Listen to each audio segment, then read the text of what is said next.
Bonjour à tous. Alors, je me suis rapprochée un petit peu plus pour que vous voyez exactement de quoi ça a l'air. Plus près, c'est encore plus beau. Bonjour à tous. Donc, alors, autour du Champ de Mars, c'est vraiment intéressant.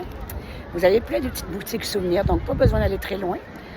Très abordable quand même. On peut trouver de tout, des petits porte-clés, des effaces, des mini tours Eiffel, des chandails, des foulards, plein de belles choses, des crayons.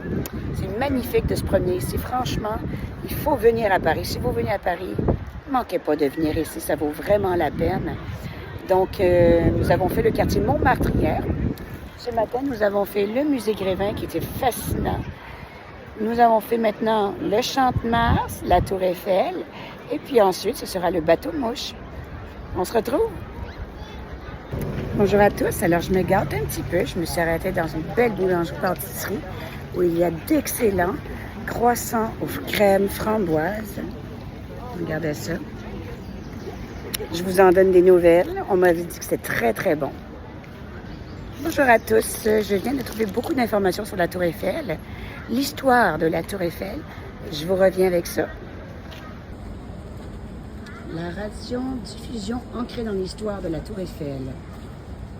La radio sauve la Tour Eiffel. Menacée de démantèlement, c'est la radio qui sauve la Tour Eiffel, érigée pour l'exposition universelle de 1889.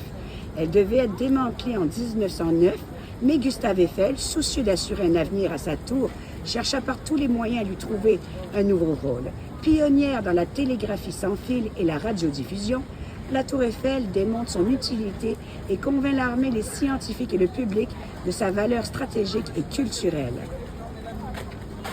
1898, première liaison téléphonique hertzienne entre la Tour Eiffel et le Panthéon par Eugène Ducretet.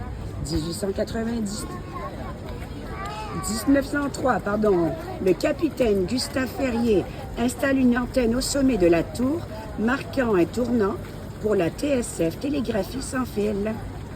1935, première diffusion de la télévision. 1959, reconstruction du 3e étage et installation d'un nouveau mât augmentant la hauteur de la tour à 320,75 mètres. 1967, première émission en couleur diffusée sur la 2e chaîne. La Tour Eiffel, premier site de diffusion français. La Tour Eiffel est un site de diffusion audiovisuelle unique en France. 37 chaînes nationales et locales de la télévision numérique terrestre, TNT, ainsi que 32 radios FM sont diffusées à destination des 12 millions de franciliens.